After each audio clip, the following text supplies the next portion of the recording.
இந்த தனி மனிதனை கடவுளாக்குவது, இறந்து போனவர்களுக்கு சக்தி இருக்குன்னு சொல்றது, இப்படியெல்லாம் செய்யக்கூடியவர்கள் வேறு சில குர்ஆனில் இருந்தும் ஹதீஸில் இருந்து சில ஆதாரங்களை எடுத்து வைப்பாங்க. அந்த மாதிரியான ஆதாரங்கள் ஒவ்வொன்றாக நீங்கள் தெரிந்து கொண்டீர்களேயானால் அவங்க சொல்லக்கூடிய அர்த்தத்தில் அது இருக்குதா அல்லது இவங்க திசை திருப்பிட்டு இருக்கிறாங்களா என்பதை நீங்களே விளங்கி கொள்ளலாம். எப்படி உதாரணம் காட்டுவாங்கன்னு கேட்டால், குர்ஆனில் ஒரு வசனம் இருக்கிறது. என்ன வசனம்னு கேட்டால், நபிகள் நாயகம் ஸல்லல்லாஹு அலைஹி வஸல்லம் அவர்கள் அந்த பத்ர் போரில் என்ன செய்வாங்கன்னு கேட்டால், கொஞ்சம் மண் கைப்பிடி மண் அள்ளி எதிரிகளை நோக்கி வீசுவார்கள். வீசினவுடனே அனைவருக்கும் அந்த மண் ஒரு தாக்கத்தை ஏற்படுத்தி எல்லாரும் திரும்பி ஓட்டம் பிடிக்கிற அளவுக்கு ஒரு நிலைமை ஏற்பட்டு போயிடும். அந்த ஒரு பலவீனத்தை பயன்படுத்தி கொண்டு முஸ்லீம்களுக்கு இறைவன் நினைஞ்சிருவான், வெற்றியை கொடுத்துருவான்.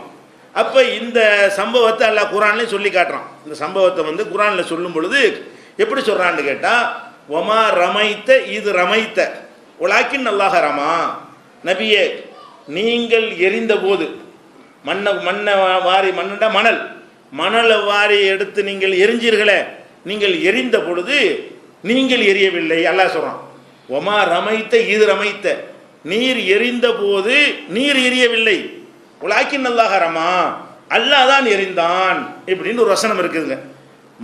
மண்ணை வாரி எரிஞ்சது நீ தான், ஆனால் நீ எரிஞ்ச போது நீ எரியலை, நான் தான் எரிஞ்சேன் இப்படின்னு இருக்கா. பிடிச்சிக்கிட்டாங்க பயங்கரமா. இதுலேருந்து என்ன விளங்குகிறது? அல்லாஹ் தான் ரசூல் தான் அல்லாஹ். ஏன்னா நீ எரிஞ்சது நான் தான் எரிஞ்சதுங்கிறான் அல்ல. அப்போ ரசூல்லா எரிஞ்சதை அல்லாஹ் என்ன செய்யறான், நான் தான் எரிஞ்சேன், ரெண்டு வேற வேற கிடையாது, நீ வேற நான் வேறங்கிறது கிடையாது, நான் செய்யறதெல்லாம் நீ செய்ய முடியும். அதுக்கு என்ன அர்த்தம்? நான் செய்வதெல்லாம் நீ செய்ய முடியும். இந்த மாதிரி இதுக்கு ஒரு பயங்கரமான ஒரு அர்த்தத்தை கொடுத்து என்ன செய்யறாங்க பார்த்தீர்களா? ரசூல் ஸல்லல்லாஹு அலைஹி வஸல்லம் அல்லாஹ் என்ன வார்த்தையை சொல்றான்? ஒமா ரமைத்த இது ரமைத்த. இதுதான் பயங்கரமான ஆதாரம் இவர்களுக்கு, அதாவது நபிமார்களுக்கு. அது நபிக்கு தான் இது இருக்குது, நபிக்கு இருக்குன்னு சொல்லிவிட்டு உலகத்தில் அம்பிட்டு பேர் கொண்டு வந்துடுவாங்க வழக்கம் போல. நபிக்கு தான் அப்படி சொன்னாலும் எல்லாம் சொல்லி காட்டுறான். நீ சொல்லக்கூடிய அவுளியாவும் அவுளியாங்கிறது ஆதாரம் காட்டணும், நிரூபிக்கணும். அவருக்கு இந்த மாதிரி சக்தி இருக்கான்னு ரெண்டாவது ஆதாரம் காட்டணும். ஆனால் இவங்க என்ன செய்வாங்கன்னா, நபிகள் நாயகம் ஸல்லல்லாஹு அலைஹி வஸல்லம் இருக்குங்கிற மாதிரி ஒன்றை நிரூபித்து விட்டு, இதிலிருந்து என்ன தெரிகிறது? பெரியார்கள் மகான்களுக்கெல்லாம் இது மாதிரியான அல்லாஹ் ஆகிவிடுவார்கள், அல்லாஹ் செய்கிறதில் அவங்களுக்கு செய்ய முடியும் என்று இதை இறக்கிடுவாங்க கீழே. ஆதாரம் ரசூலுல்லாஹ்வுக்கு காட்டுவார்கள், அதுவும் பொருத்தமானதாக இருக்காது. காட்டிவிட்ட அந்த ஆதாரத்தினுடைய முடிவை அனைவருக்கும் பொருத்தி விடுவார்கள். அத்தனை கபருக்கும் கொண்டு போய் என்ன செய்வாங்க, பொருத்தி விடுவார்கள். இப்போ நீங்கள் என்ன சிந்திக்கணும்? நீ எரிஞ்ச போது நீ எரியலை, அல்லாஹ்வை நான் தான் எரிஞ்சேங்கிறான்.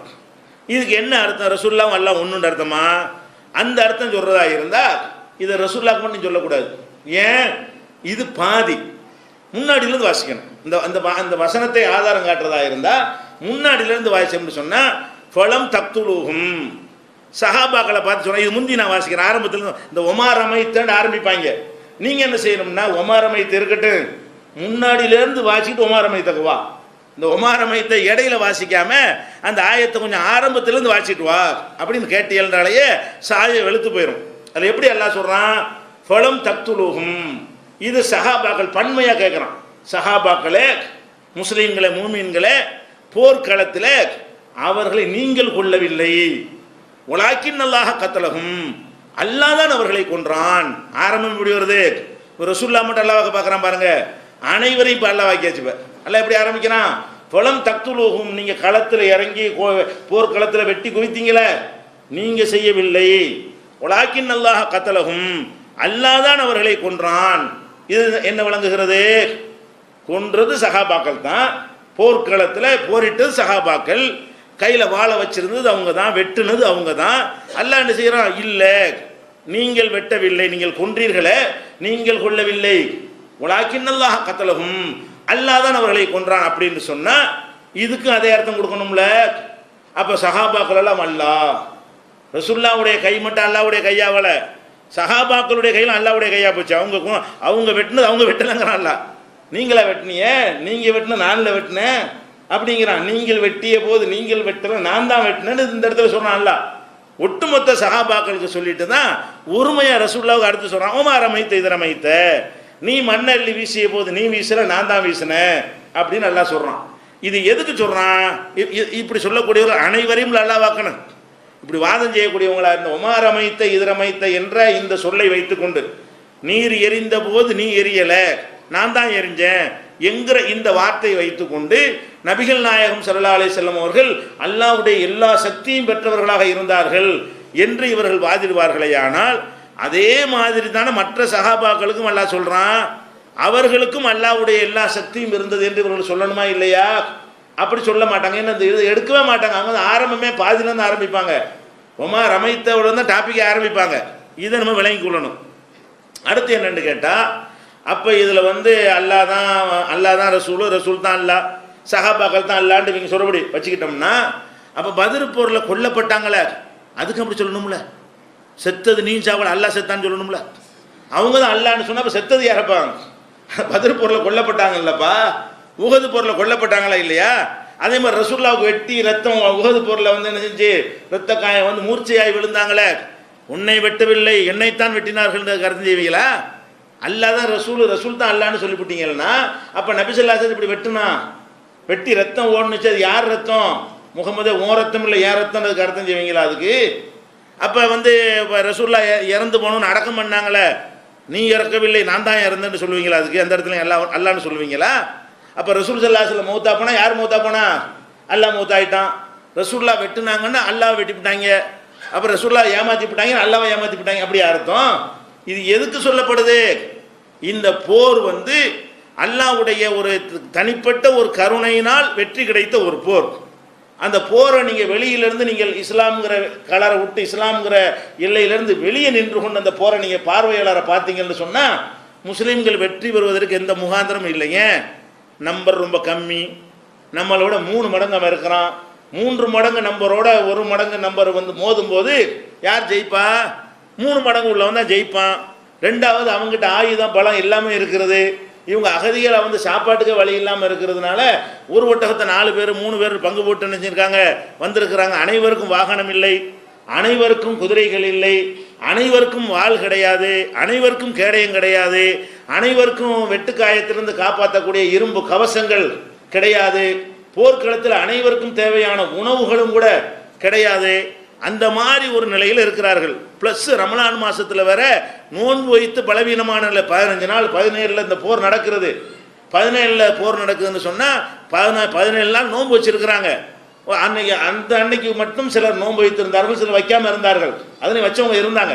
பத்ர் போர்க்களத்திலையும் சில சஹாபாக்கள் நோன்பு வைத்தும் இருந்தார்கள், வைக்காமல் இருந்தார்கள். ஆனாலும் ஒரு 15 நாள் எல்லாரும் நோன்பு வைத்திருந்தார்கள். 15 நாள் போருக்கு முன்னாடி உள்ள 15 நாளும் அனைவர் நோன்பு வைத்ததுனால அவங்களுக்கு ஒரு பலவீனம் வர ஏற்பட்டிருக்கும் இல்லையா? அதனால உடல் ஒரு நோம்புல கொஞ்சம் எத்தனை பேர் மெலிஞ்சு போயிடுறாங்களா இல்லையா? நம்மளே மெலிஞ்சிடறோம். நம்ம மெலியவே கூடாதுங்க, ரொம்ப திங்கிறோம் நோம்புல தான். நம்மளே மெலிஞ்சு போயிடுறோம். அவங்க நோம்புலாம் அவங்களுக்கு கிடைக்காது. பேரிச்ச மலம் தான் வழங்குதா, அவங்க எப்படி மெலிஞ்சு போயிருப்பாங்க? அந்த மாதிரி ஒரு நிலையில் இருந்து கொண்டு என்ன செய்கிறாங்க, போர்க்களத்துக்கு வந்தாங்கன்னு பார்த்தோம்னு சொன்னால் இந்த கூட்டம் எப்படி வெல்லும்?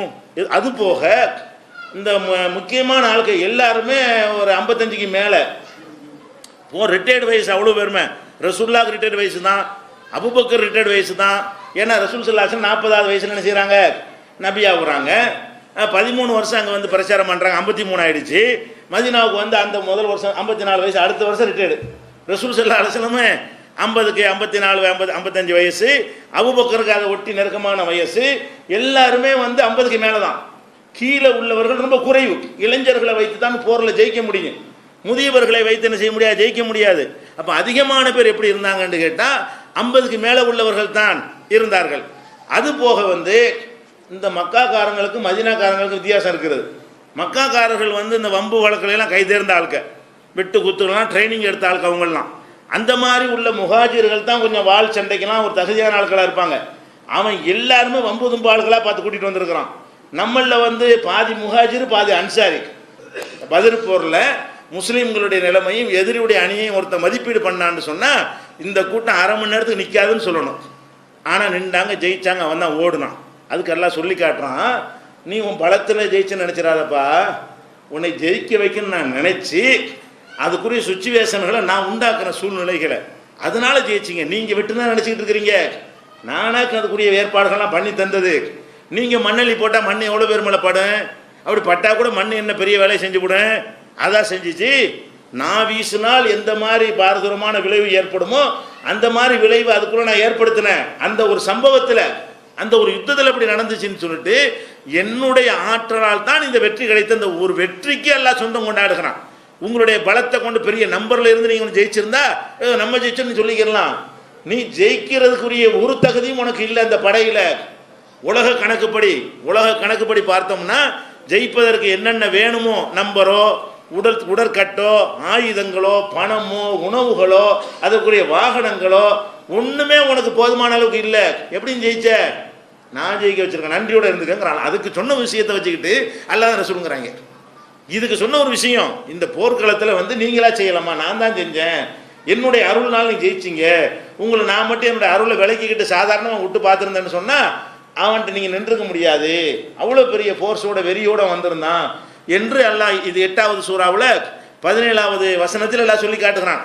இதை வச்சுக்கிட்டு தான் என்ன பண்றாங்கன்னு கேட்டா அல்லாஹ்வும் ரசூல் ஒன்றும், அதனால ரசூலுல்லாஹ்வுக்கு எல்லாமே முடியுது. அந்த அர்த்த தர்மா இது தராது என்பதற்கு நிறைய சான்றுகள் முன்னாடியே காட்டிட்டோம்.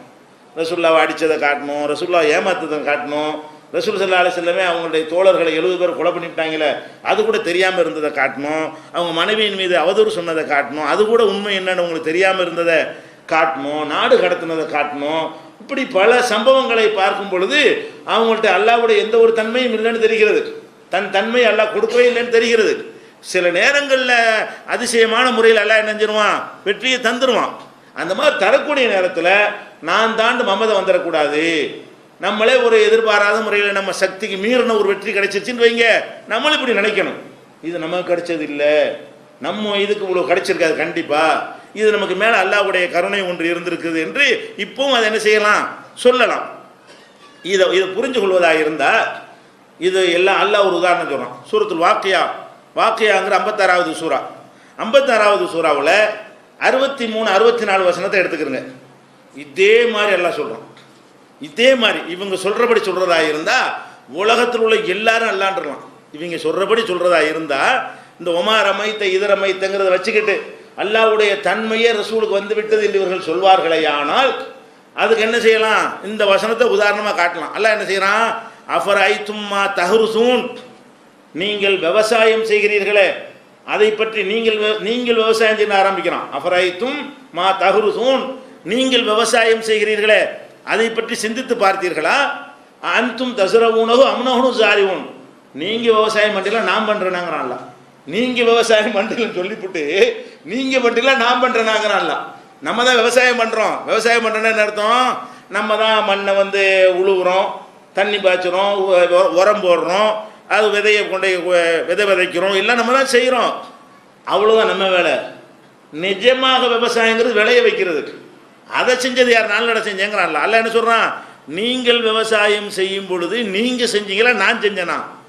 நீங்க தான் விவசாயம் செய்யறீங்க, நீங்க செய்யும் போது யார் செய்யல, நீங்க செய்ய நான் தான் செஞ்சேங்கிறான். அப்ப நம்ம என்ன செய்யணும், விவசாயிகள் அல்லாஹ்.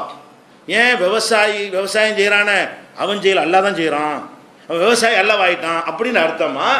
அல்ல வேற என்ன அர்த்தம், நீங்கள் விவசாயம் செய்யறீங்கன்னா என்ன அர்த்தம், நீங்கள் விதையை தூவுகிறீர்கள் அர்த்தம். நான் விவசாயம் செய்யறேன்னு அர்த்தம், அதை முளைக்க செஞ்சு உனக்கு பலனை தர்றது ஏன் வேலை, நீ தூவணும்னு முளைச்சிருமா? அதுக்கு எவ்வளவு செட்டிங், எவ்வளவு வேலைகள்லாம் பார்க்க வேண்டி இருக்கிறது, அதெல்லாம் நானில் பண்ணி வச்சுக்கிறாங்க. அதெல்லாம் செய்கிற காரணத்தினால உனக்கு அந்த அறுவடை செஞ்சுக்கிற என்று அல்லாஹ் அதுக்கு தான் சொல்லி காட்டுறான். அப்போ நீங்கள் விவசாயம் செய்யும் போது நீங்கள் செய்யலை நான் தான் செய்கிறேன்னா இதை எப்படி விளங்கிறோம், அல்லாஹ்வுடைய உதவி இல்லாமல் இந்த விவசாயம் நடக்கவில்லை. நம்ம நெல்லை தான் கொண்டு புதைக்கிறோமே தவிர அதுக்கு மேலே அதை பயிராக்குவதோ கதிராக்குவதோ அதில் வளர செய்வதோ நம்ம கையில இருக்குது, நம்ம கையில் இல்லை. இந்த நம்பிக்கையை உண்டாக்குறதுக்கு அல்லாஹ் இது மாதிரி வார்த்தையை நமக்கு சொல்லி காட்டுறான். அதே மாதிரி இன்னும் இது எங்கே இருக்குன்னு கேட்டால் 56வது சூறாவில் 63, 64 இருக்கிறது. இன்னொரு வசனத்தில் இதில் இன்னும் இது விவசாயிக்கு மட்டும்தான் அல்லான்னு சொல்ல முடியும். இவங்க வாதப்படி விவசாயிகள்லாம் அல்லாஹ். ஏன் விவசாயிகள் விவசாயம் செய்கிறாங்களே அவங்க செய்கிறது கிடையாது, அல்லாஹ் தான் அவர்களாக மாறி விவசாயம் செய்கிறான்னு அர்த்தம் வந்துடுது. இவங்க சொல்கிற அர்த்தம் கொடுத்தா ஒமார் அமைத்த இதரமைத்த என்பதற்கு இவர்கள் என்ன மாதிரி அர்த்தம் வைத்தார்களோ அதே ஸ்டைலில் நம்ம அர்த்தம் வைப்பதாக இருந்தால் விவசாயிகளாக அல்லாஹ் மாறிவிட்டான், அல்லாஹ் தான் விவசாயி தான் அல்லான்னு சொல்ல வேண்டிய ஒரு நிலைமை ஏற்படும். இது விவசாயியை விட்டுருவோம், நம்ம எல்லாரையும் கட்டுப்படுத்துகிற மாதிரி ஒரு வார்த்தையை நம்ம சொல்கிறோம். இப்போ நம்ம மனசில் எத்தனை விஷயங்கள் நீங்கள் நினைக்கிறீங்க.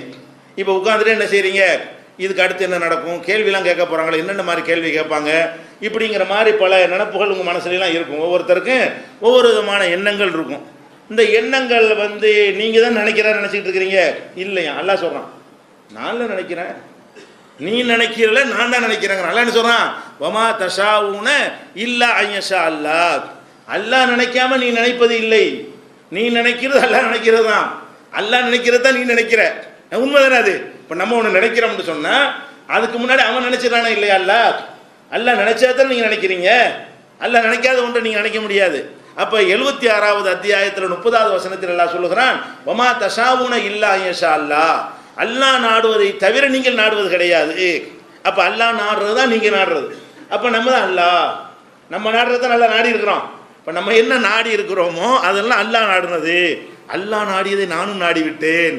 அல்லாஹ் நாடியதான் நான் சொன்னேன்னு சொல்லிட்டு ஒருத்தர் நான் தான் அல்லான்னு சொல்ல முடியுமா? அது அதுக்கு அர்த்தம் கண்ட்ரோல் என் கையில் இருக்குங்கிறதுக்கு சொல்ற வார்த்தையை கண்ட்ரோல் அவன்கிட்ட இல்லைங்கிறதுக்கு மாத்திட்டாங்க. அர்த்தத்தை இப்படி உள்டா பார்க்குறான். எல்லாம் என் கையில தாங்கிறதுக்காக இந்த வார்த்தையெல்லாம் சொல்றான். எல்லாம் என் கையில, நீ அருவாள் எடுத்து வெட்டினாலும் சரி கண்ட்ரோல் என் கையிலங்கிறான்ல, அதுக்கு தான் அதை சொல்றான். நீ மண்ணள்ளி வீசி இருக்கலாம், கண்ட்ரோல் என் கையில் இருக்கிறது, நான் தான் அவனுடைய விளைவுக்கு பொறுப்பாளியா இருக்கிறேன் என்று அல்லாஹ் நான் தான் எல்லாண்டு அல்லாஹ் சொல்றான் பாருங்க.